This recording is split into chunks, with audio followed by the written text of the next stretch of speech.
Изкуственият интелект вече е вплетен в ежедневието ни и променя начина, по който учим, творим и общуваме. За днешните младежи изкуственият интелект не е нещо ново. Той е средата, в която растат, и задвижва всичко, от препоръки за музика до помощ с домашните. Тази безпроблемна интеграция предлага бързи отговори и творчески преки пътища, правейки живота по-лесен и по-персонализиран. Но с това удобство идва и риск. Прекаленото разчитане на изкуствения интелект може да отслаби любопитството, критичното мислене и смелостта да се създава от нулата. Нашето предизвикателство не е да се съпротивляваме на технологиите, а да научим младите хора да ги овладеят, използвайки изкуствения интелект като сътрудник, а не като патерица. Целта – да дадем възможност на едно поколение да използва изкуствения интелект разумно, съчетавайки силата му със собствената си креативност и преценка. Младите хора взаимодействат с изкуствения интелект постоянно.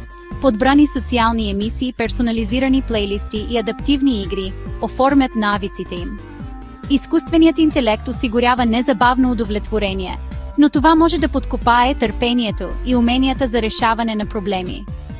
Инструменти като учители с изкуствен интелект и генератори на есета улесняват ученето, но рискуват да превърнат учениците в пасивни потребители. Дори себеизразяването е филтрирано чрез изкуствения интелект, от дигитално изкуство до фотофилтри, размивайки границата между автентично и изкуствено.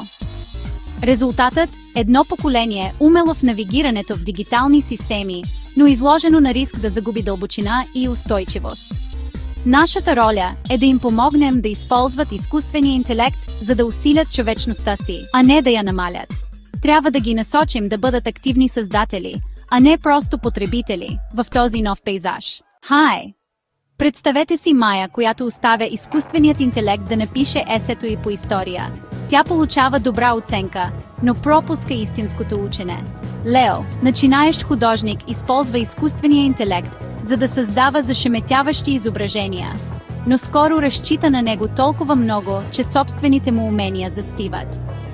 За разлика от тях, група студенти използват изкуствения интелект, за да анализират данни и да създадат приложение за психично здраве, учейки и иновирайки по пътя. Разликата – нагласа и наставничество. Изкуственият интелект може да бъде пряк път, който задушава растежа, или инструмент, който разширява възможностите. От нас зависи да помогнем на младите хора да използват изкуствения интелект като партньор в откритията, а не като заместител на усилията.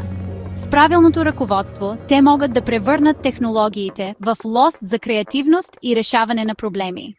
Ключът е да се представя изкуственият интелект като сътрудник, а не като магическа кутия. Менторите трябва да насърчават любопитството, а не само ефективността, да насърчават по-добри въпроси, а не само по-бързи отговори. Научете учениците да използват изкуствения интелект като стартова площадка, след което да копаят по-дълбоко. Какво липсва? Какви пристрастия може да има? Какво може да добави само човек? Създаването на подкани се превръща в творческо умение.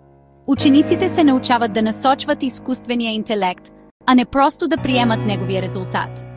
Комбинирайте генерирането на идеи с помощта на изкуствен интелект с ръководено от човека усъвършенстване, така че учениците да развиват както дигитални, така и традиционни умения. Откритите разговори за етиката, пристрастията и ограниченията на изкуствения интелект са от съществено значение. Чрез критикуване на генерирана от изкуствен интелект работа, младите хора научават какво прави човешката креативност уникална. Този подход им дава възможност да бъдат мислещи, критични потребители и създатели. Изкуственият интелект вече е поколение. Игнорирането му не е опция.